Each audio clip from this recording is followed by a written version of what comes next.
Bom dia a todos. Todos bem? Bom, para dar início aqui à palestra de hoje, a gente vai harmonizar. Vou tirar uma leitura aqui do Vida Feliz, como já é de costume nosso. A gente vê aqui a mensagem que o Senhor já manda para nós começar esse dia. Não só de pão vive o homem, disse Jesus, mas também da palavra de Deus. A preocupação com o alimento diário, o vestuário, o domicílio e a convivência social não deve anular o interesse pela vida espiritual. Reserva diariamente algum tempo para alimentares com a palavra de Deus.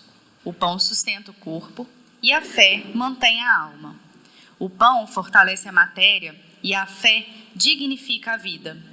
O pão mata a fome por pouco tempo, mas a fé atende à necessidade para sempre. Cuida do corpo e nutre a alma, a fim de que te sintas completado. Bom, acredito que é o que viemos fazer aqui hoje, né? Buscar aqui hoje. Então eu convido aos que desejarem fechar os olhos. E vamos agradecer ao Senhor essa oportunidade que Ele nos deu de estarmos juntos novamente, em busca desse fortalecimento para a nossa alma, para o nosso espírito. Que o Senhor consiga nos permitir o maior aproveitamento das Tuas palavras, que serão ditas na palestra de hoje, que saiamos daqui mais fortalecidos, mais seguros, para executar a cada minuto da nossa vida os ensinamentos de Cristo. Que todos tenhamos um bom proveito desse momento. Assim seja. Bom dia a todos. Prazer muito grande estar com vocês nessa manhã fria de domingo, para falarmos do Evangelho de Jesus, que é um bálsamo sublime para as nossas almas ainda enfermas. É a primeira vez que estou aqui, está repleto de espíritos desencarnados e também muitos encarnados. Que bom que nós temos aí uma boa frequência. Após o período pandêmico, houve um afastamento muito grande de várias instituições espíritas.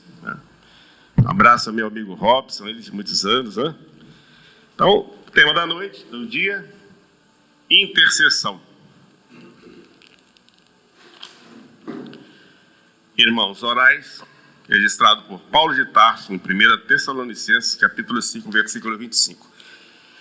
Paulo, nas suas viagens missionárias, chegou a Tessalônica, norte da Grécia, na antiga Macedônia, levando a mensagem consoladora de Jesus, ele que foi chamado de apóstolo da gentilidade, dos gentios, das pessoas que não acreditavam ou que não tinha fé alguma, fora do judaísmo.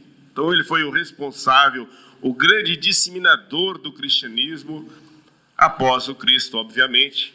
Embora não tenha conhecido fisicamente o Cristo, teve um encontro com ele às portas de Damasco, e se tornou esse grande homem.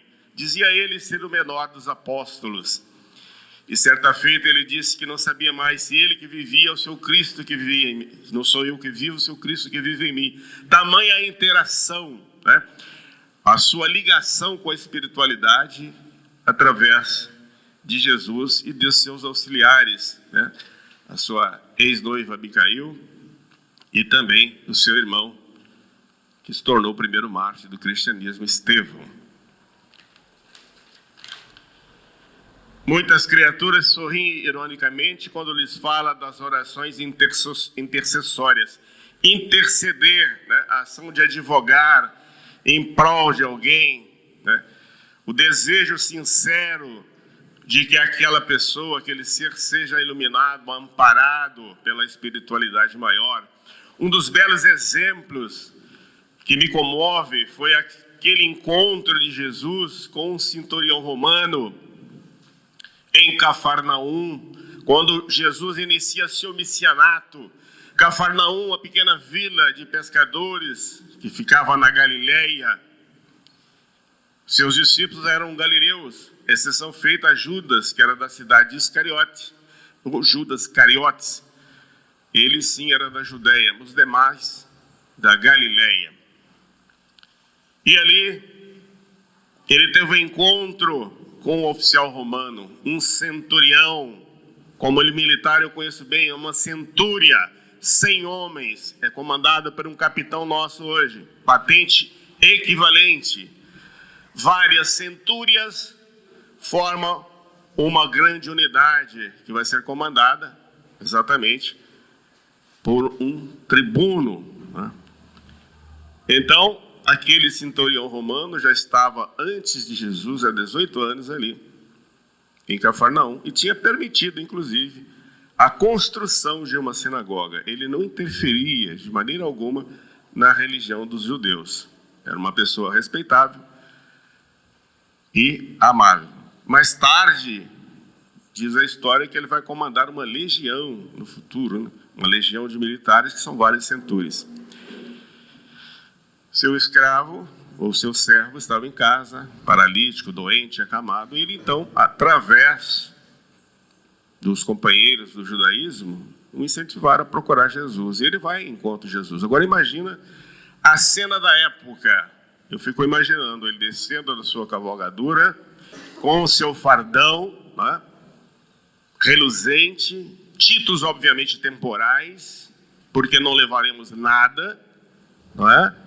A não ser os vícios e as virtudes conquistadas. O corpo retornará ao pó, de onde ele é oriundo, como fala Paulo, como fala Jó, no Antigo Testamento. E o Espírito vai às diversas moradas da casa do Pai, como fala Jesus, né? Mas ele não se deixou cegar pelo poder temporário. Obviamente, de cabeça baixa, com seu capacete debaixo do braço: Senhor, meu servo está em casa, doente, paralítico. E Jesus disse que eu irei curá-lo, mas Senhor, eu também sou homem de autoridade, eu mando um soldado ir e ele vai, e outro vir e ele vem, e sei que tu está também sob o comando do Pai, obviamente. Ele sabia disso, ele tinha certeza.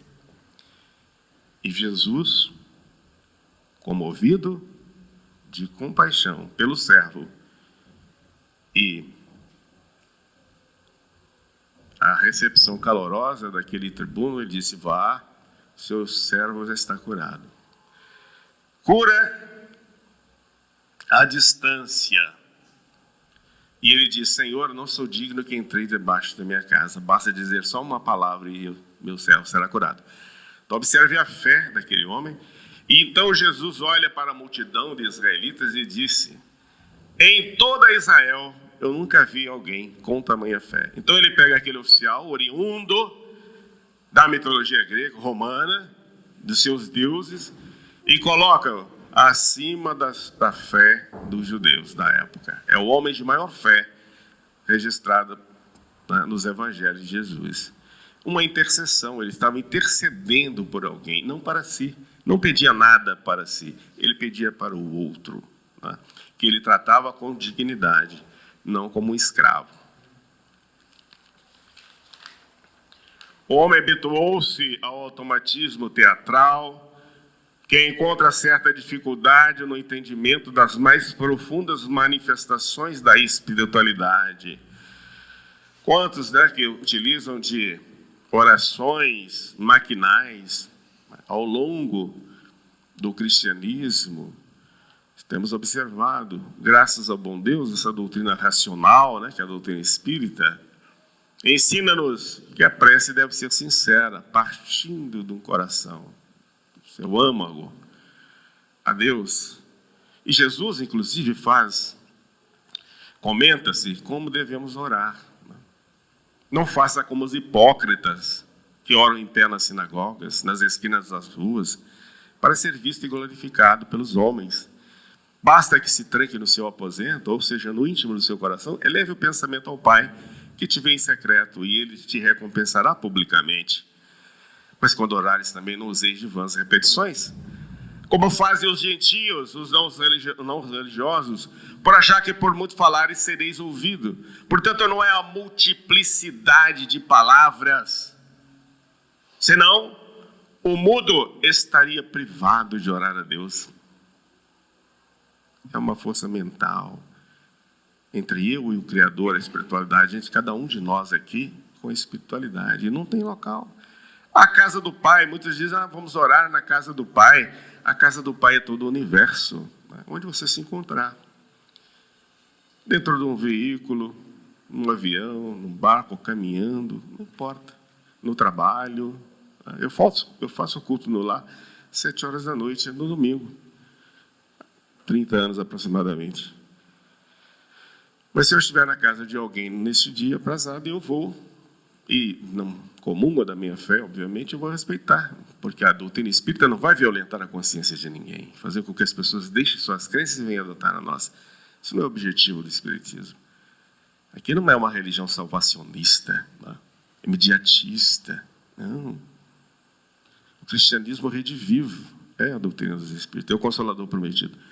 Não, peço licença, vou ao banheiro, faço uma prece. Se eu estiver viajando, meu carro, eu paro à beira da estrada com meus familiares. Também peço o amparo da espiritualidade, porque as pessoas se preocupam muito com as seguranças, né, materiais, cães bravios, mas esquecem de abrir as portas para que o Cristo faça morada em nossos corações. E não é uma invenção da doutrina espírita. Jesus já fazia isso, inclusive, após a cura da sogra de Pedro, na casa do próprio Simão. A prece intercessória, todavia, prossegue espalhando benefícios com seus valores inalterados. Quão importante um ser desencarnado receber uma prece sincera de um amigo, de um parente. O alívio que essas pessoas têm, né? Dona Ivone do Amaral Pereira, através da psicografia, através do médium, do espírito, né? Camilo Cândido Botelho, que nós sabemos que é o Camilo Castelo Branco, aquele escritor português que abreviou seu sofrimento atirando no ouvido. Ele relata isso lá no Vale dos Suicidas, que quando recebia uma prece de alguém, era um alívio confortador, grandioso, que diminuía em muitas dores que sentira. Então, é importante que oremos também para os nossos irmãos desencarnados.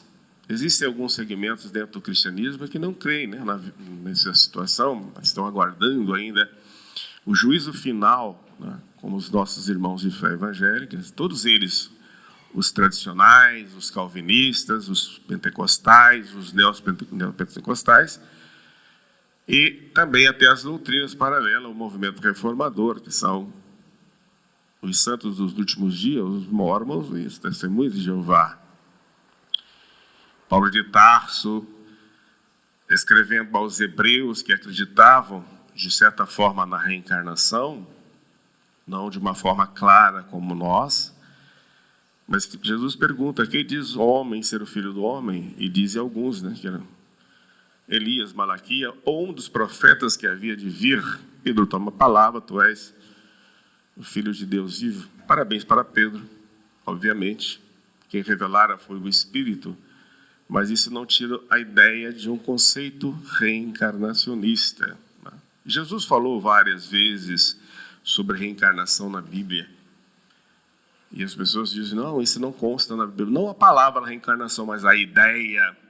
Quando Jesus caminhava com seus discípulos, eles perguntaram, Senhor, o que fez este homem para que nascesse cego? Quem pecou, ele ou seus pais? Como ele poderia pecar no ventre materno? Obviamente ele tinha pecado em outras existências, ou na última. Nem ele, nem seus pais, mas que nele fosse feita a manifestação divina de Deus.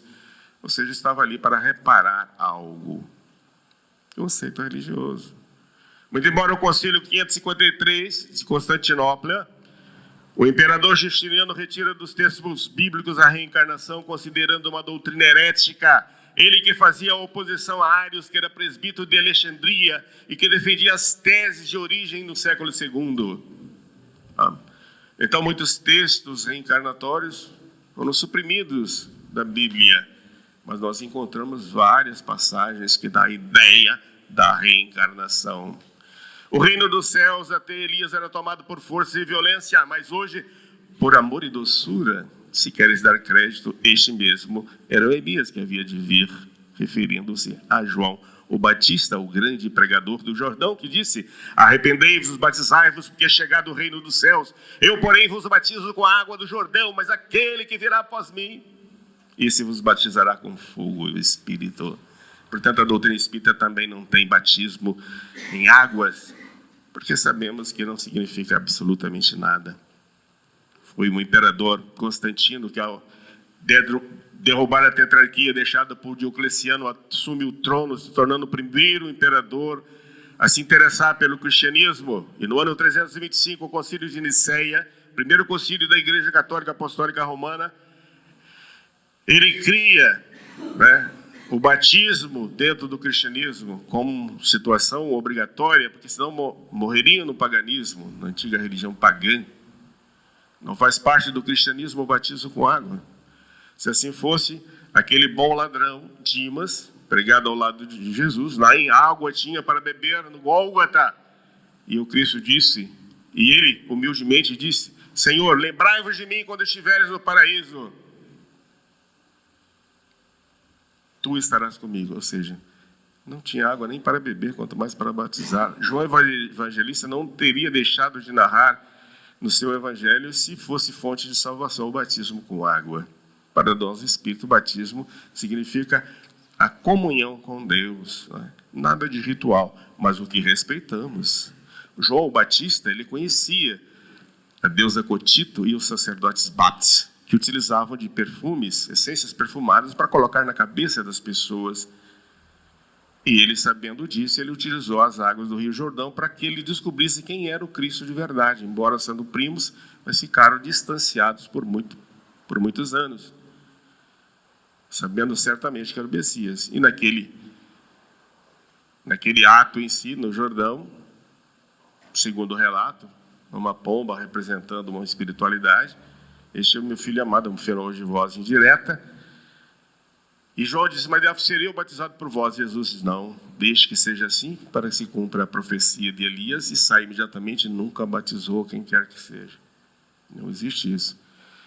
E o imperador Constantino só vai batizar-se no ano 337, no seu leito de morte. Mas criou isso aí com uma obrigatoriedade, e que do catolicismo passa ao protestantismo de Lutero, seguindo, mas sem valor algum. Se uma pessoa é batizada numa denominação evangélica e mudar-se para outra, transferir-se para uma outra, o batismo não serve, tem que batizar novamente. Se o batismo fosse tão bom assim, as pessoas não se matavam, como a maioria dos assassinos, infelizmente, são batizados aqui no Brasil, que tem um domínio muito grande do cristianismo. É o país mais cristão do planeta.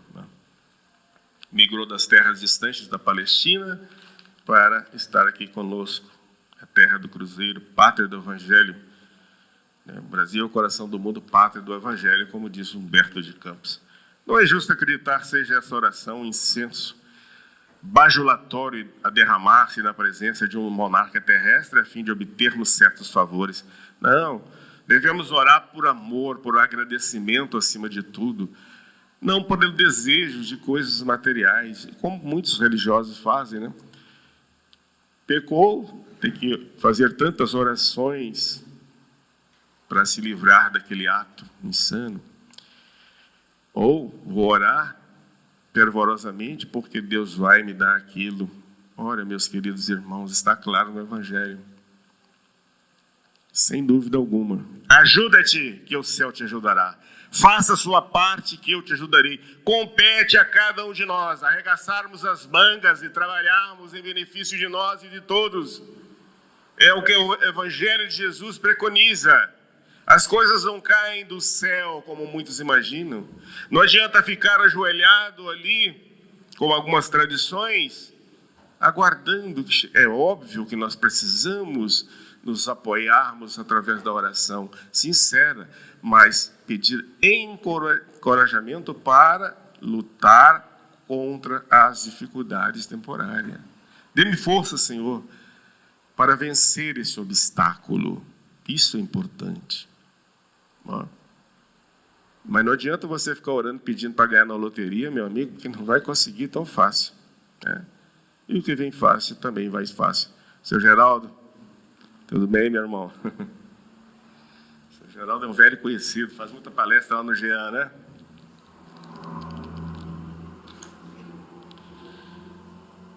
A súplica da intercessão é dos mais belos atos de fraternidade e constitui...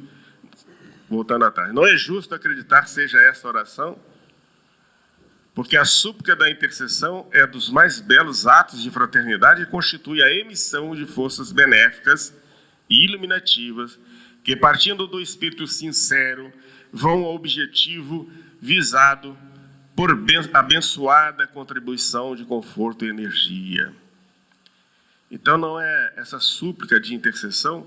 Por que é um dos mais belos atos de fraternidade? Porque você abre seu coração para o mundo e para o outro. Não pede nada para si, mas que auxilia aquele semelhante, encarnado, um parente, um doente hospitalizado. Todos nós podemos fazer a caridade.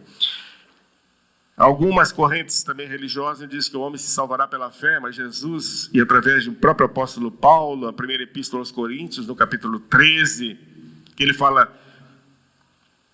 que ainda que eu falasse a língua dos anjos e dos homens, isso é o maior poema de amor que alguém já pôde ler e ouvir, né? O vocalista da Legião Urbana, Renato Russo, fez até uma música lindíssima, baseada exatamente nessa epístola, mas no final encerra-se assim: hoje permanece a fé, a esperança e o amor, ou a caridade, que é o amor em ação. A maior delas é o amor. E Jesus disse-nos que amar a Deus sobre todas as coisas e o próximo como a si mesmo está contido toda a lei e os profetas. Lei de amor.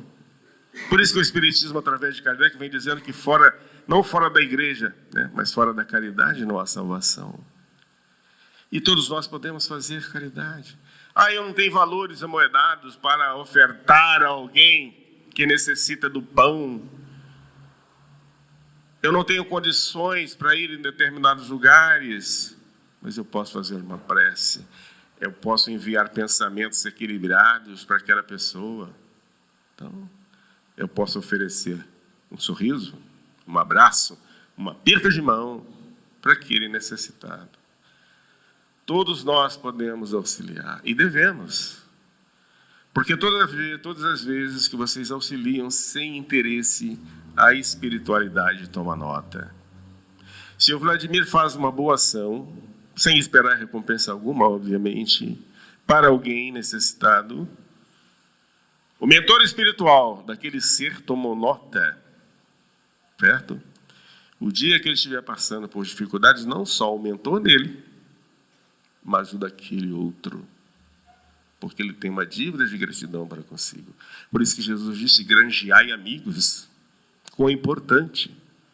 E Joana de Anjos vem dizendo que vivemos porque convivemos.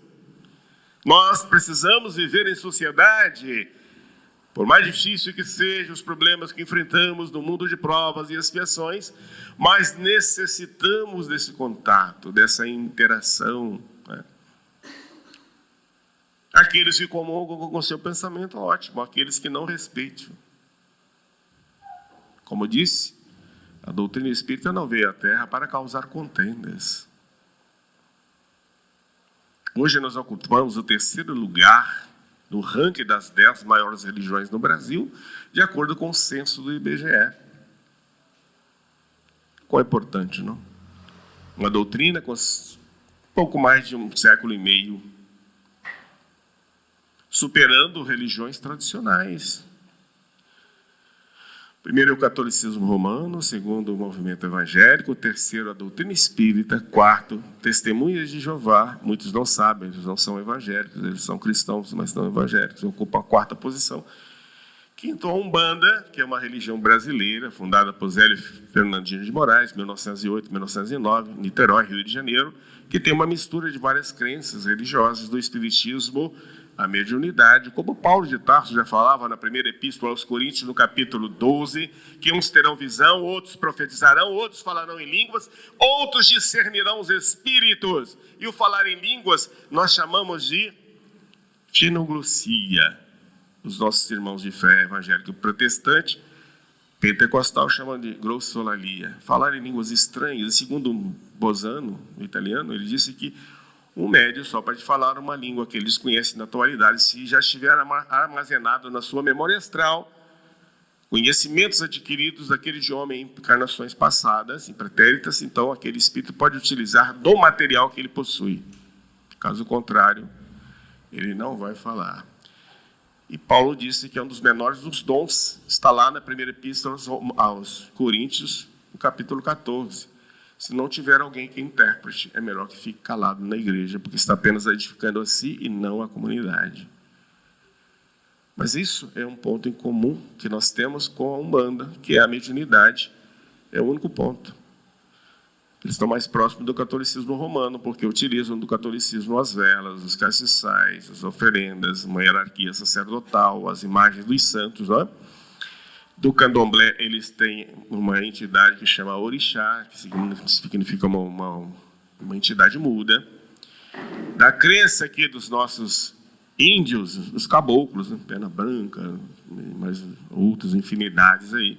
Essa é a Umbanda, que ocupa a 5ª posição no ranking das maiores religiões no Brasil e é a única religião brasileira realmente fundada aqui no Brasil, embora ela faça parte do sincretismo religioso afro-brasileiro, mas é a única das 10 nascida aqui no Brasil e que nós respeitamos, obviamente.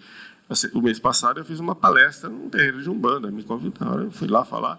Se Chico fazia, se Dr. Bezerra de Menezes, quanto mais eu, um espírito ainda tão atrasado com relação a eles, não posso ceder o meu tempo para falar de Jesus, para falar de amor. E outra coisa, eles são bondosos, também são caridosos. Né? 6º lugar, nós vamos ter aí o budismo, nascido lá pelo príncipe Siddhartha Gautama, aproximadamente aí 600 anos antes de Cristo. Meditava nas árvores bódia da Índia, daí Buda, o iluminado. Não vou entrar aqui na história do budismo, mas é lindo. Em 7º lugar, nós temos o candomblé, que é uma doutrina oriunda realmente da África, né, que chega ao Brasil ainda, no Brasil colônia, na escravatura. Né? E o 8º, novas religiões orientais. Em 9º lugar, o judaísmo, de onde saiu o cristianismo. E em 10º lugar, as religiões esotéricas. Essas são as 10 maiores religiões no Brasil. E nós ocupamos a 7ª ou 8ª, se não me engano, posição a nível mundial já, superando inclusive o judaísmo e o budismo. Essa doutrina com 100 e poucos anos. Infelizmente, acho que eu já falei para o Vladimir uma vez, aqui na América Latina, com exceção do Sul, né, que Paraguai, Uruguai, Argentina, e mais adiante no Chile, México, mas parte da América Latina não conhece a doutrina espírita. A Europa, sim, né? Parte da Ásia, Estados Unidos da América, mas eu tenho muitos amigos venezuelanos que estão aqui, que eu hablo muito bem espanhol todos os dias com eles.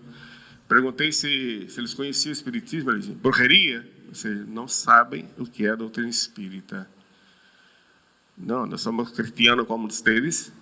Então eu tive que explicar para eles, às vezes quando tem oportunidade, até levo alguns, né, para que assistam as palestras, que conheçam a doutrina espírita e que futuramente podem até, quem sabe, levar a doutrina espírita para a Venezuela. Eles conhecem a Igreja Católica, as igrejas evangélicas, mas não conhecem, infelizmente, essa doutrina tão, né, consoladora, porque ela é o consolador, aquele que consola a dor. Né?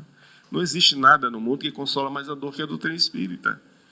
Naquele momento crucial da separação temporária de um amigo que partiu, de um ente querido, se encontra a consolação, porque sabemos que a pessoa não morreu.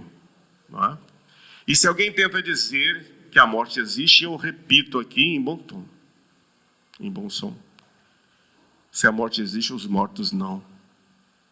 Os mortos não existem, porque eles se comunicam conosco através do fenômeno direto da incorporação, da escrita, ou pelo desdobramento do sono. Nós temos contato com a espiritualidade o tempo inteiro. Né? Eu tenho que falar algo um pouco mais, porque é uma folhinha pequena, tá vendo? É um capítulo. Né? O homem custa crer na influenciação das ondas invisíveis do pensamento, contudo, o espaço que o cerca está cheio de sons que os seus ouvidos materiais não registram. Só admite o auxílio tangível.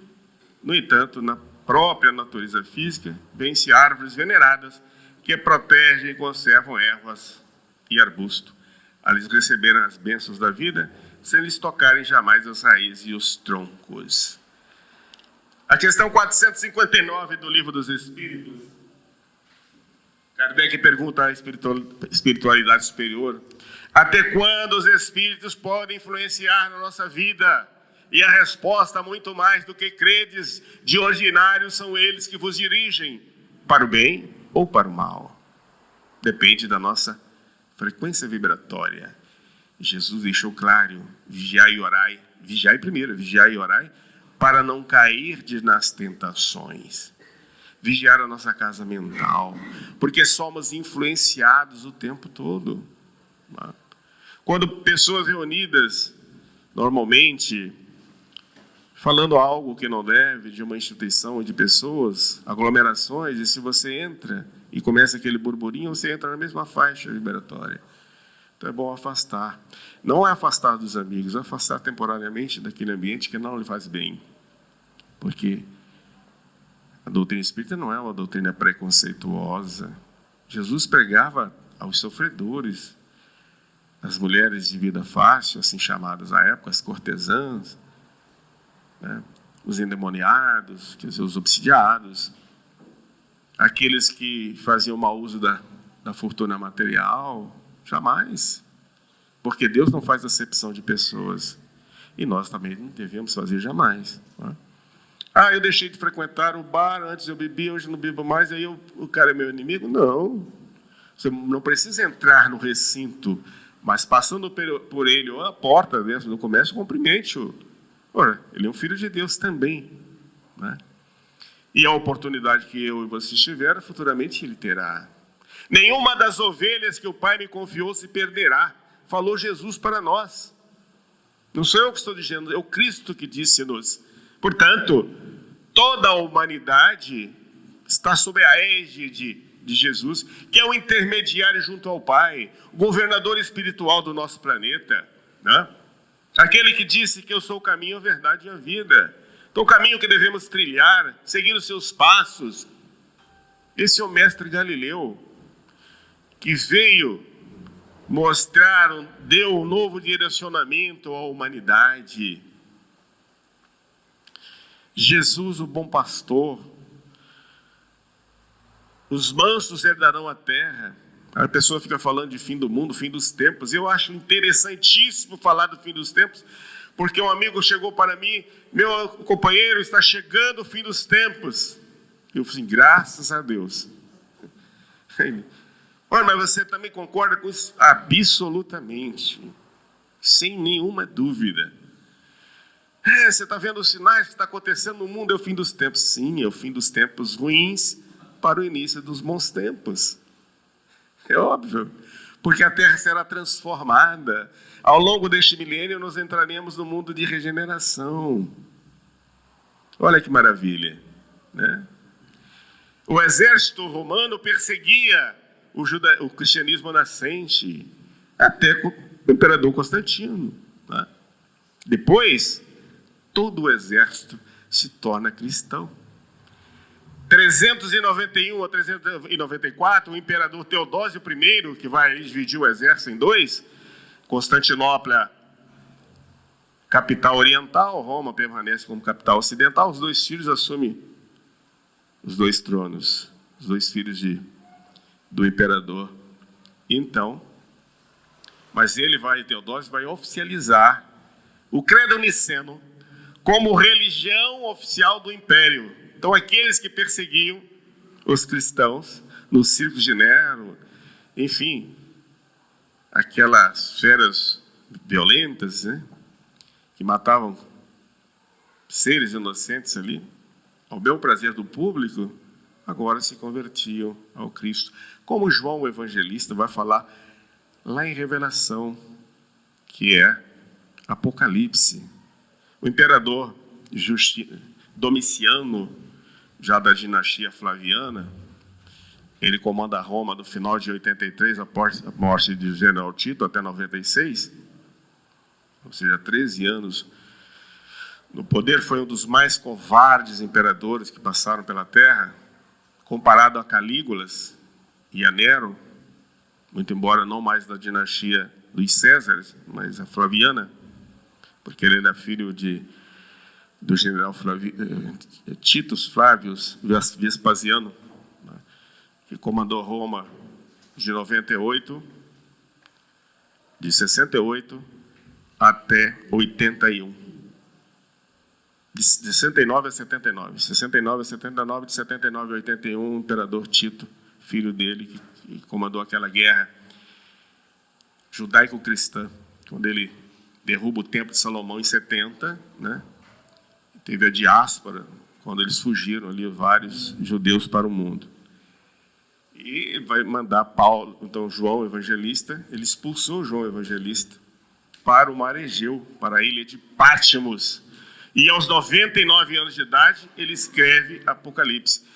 E diz numa passagem que todos curvarão ao Cristo, ele é o maior vencedor. E certamente isso acontecerá.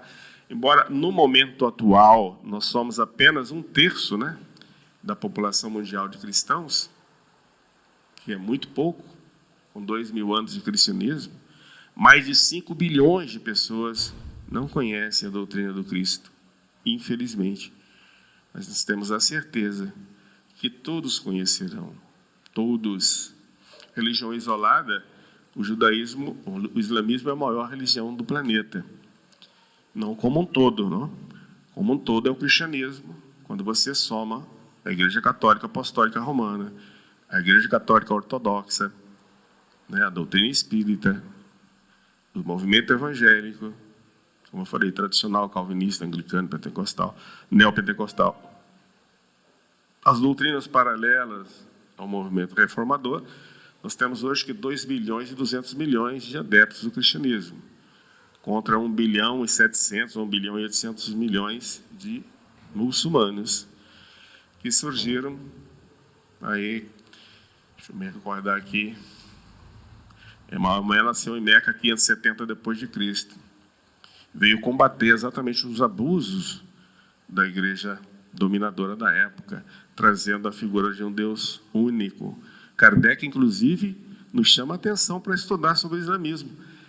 É só fazer o curso do ESD que vocês vão encontrar um dos livros falando do Islã e a importância que Kardec fala para todos nós estudarmos o islamismo. Eles têm Jesus como um grande profeta. Chamam o Filho de Maria, diferente dos judeus que não creem em Jesus, eles acreditam. E se vocês tiverem um dia de ter a oportunidade de assistir um culto deles numa mesquita, eles são como os judeus, como os evangélicos também. Falam 80% do judaísmo, né, do profeta Abraão, enfim, de todos eles, e um pouco do profeta Maomé. Mas é interessantíssimo estudar sobre o Islã.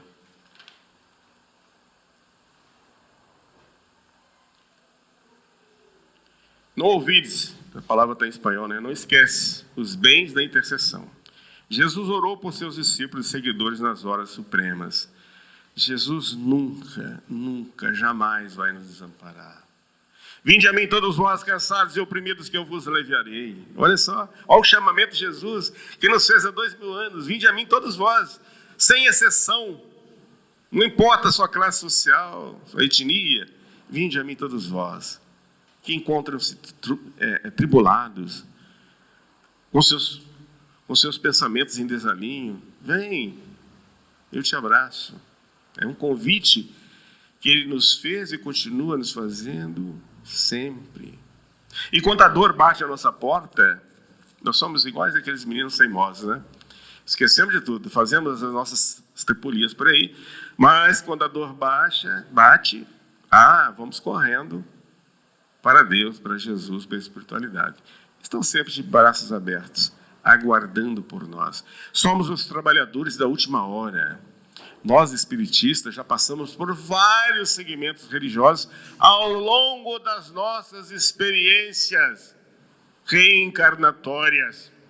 A vida é uma só, desde o nascimento, como fala o livro dos Espíritos na questão 115. Foste criados simples e ignorantes, mas destinados a uma perfeição, ainda que essa perfeição seja relativa, porque perfeito só Deus. Fomos criados uma vez só, mas temos várias oportunidades de reparação e de crescimento espiritual. Quando, nos Hebreus, capítulo 27, capítulo 9, versículo 27, que Paulo de Tarso fala para umas pessoas, as pessoas que acreditavam na reencarnação, que eu acabei interrompendo com outro pensamento aqui, está lá registrado: ao homem está destinado apenas a morrer uma vez, e logo após virá o juízo. E alguém tenta dizer que isso aí é contrário à reencarnação. Como homem encarnado, eu só morrerei essa vez. Este corpo não morre duas vezes. Como espírito, né? Eu faço parte da imortalidade. E ele completa, né? O homem está destinado a morrer. Primeiro que a doutrina espírita não é de morte, é de renascimento. Então não estava contrariando, estava ratificando. E a seguir virá o juízo. O juízo da nossa encarnação atual, porque vamos estar de frente da nossa consciência, né? Na erraticidade. Passando num telão tudo aquilo que fizemos de bom, de mal. E em muitos casos é vergonhoso, vexaminoso, porque tem alguém assistindo, além de nós. Ninguém pensa que estou fazendo escondido. Ninguém está vendo. Não foi Paulo de Tarso que disse? Sobre mim há uma nuvem de testemunhas. A espiritualidade está nos observando o tempo todo. Então não queira enganar. Você pode enganar os homens, jamais a Deus e a espiritualidade maior. Meus queridos, eu faço um programa de segunda a sexta-feira na Rádio Clube FM 87,9, é o único programa espírita de Juiz de Fora. Eu fui para a reserva do Exército em 2013, 2014 fui para a rádio. Estou no ar de segunda a sexta, é só entrar no YouTube e digita lá, O Espiritismo está no ar. Vocês vão encontrar vários programas, inclusive o do dia, apresentado por mim, Isa Rita e outros companheiros. Tá bem? Que Deus nos abençoe, que Jesus nos ampare, nos proteja sempre. Foi um prazer estar com vocês nessa manhã de domingo, fazendo parte desse banquete espiritual. Precisamos alimentar fisicamente, porque segundo Giovanni Pietro de Bernardone, Francisco de Assis disse que o corpo nada mais é que o jumentinho que transporta o espírito, enquanto estamos aqui encarnados. Mas necessitamos o tempo todo do pão material, do pão espiritual, o alimento da alma. É exatamente o que estamos fazendo aqui agora. Saímos do conforto das nossas camas pela manhã, do nosso lar, para estarmos aqui, falando do Evangelho de Jesus, que alimenta nossas almas. E como necessitamos do amparo da espiritualidade maior. E aqui me senti amparado. Isso aqui é uma pleia de espíritos trabalhadores desta casa, incentivando-nos e auxiliando-nos. Que Jesus nos abençoe. Tenha um domingo maravilhoso aí para todos. Pessoal, um bom dia. Aqui tive a oportunidade aí de cumprimentar, né? Que Jesus continue abençoando a caminhada aí do Geraldo. Leve nosso abraço, pessoal do Maria de Nazaré, nossos amigos e companheiros aí de jornada. E nós vamos agora nos preparar para fazermos a nossa prece, orar, com a certeza plena de que Jesus, entre nós, nos cuida, nos renova a esperança, nos fortalece, nos acolhe nessa manhã de inverno tão linda, aonde o céu azul, a intercessão do amor em favor de todos nós, nos permitindo paz, nos permitindo certeza de que o céu acolhe a todos, indistintamente. Porque Deus, o Pai Criador, é a força pura e sincera do amor, que ilumina os passos nossos no nosso caminho de redenção. E é por isso Jesus, Cristo de Deus, que nesse instante fala ao nosso coração do tamanho da nossa gratidão pelo teu cuidado com cada um de nós. Que Deus nos abençoe e nos ilumine no hoje e no sempre. Assim seja.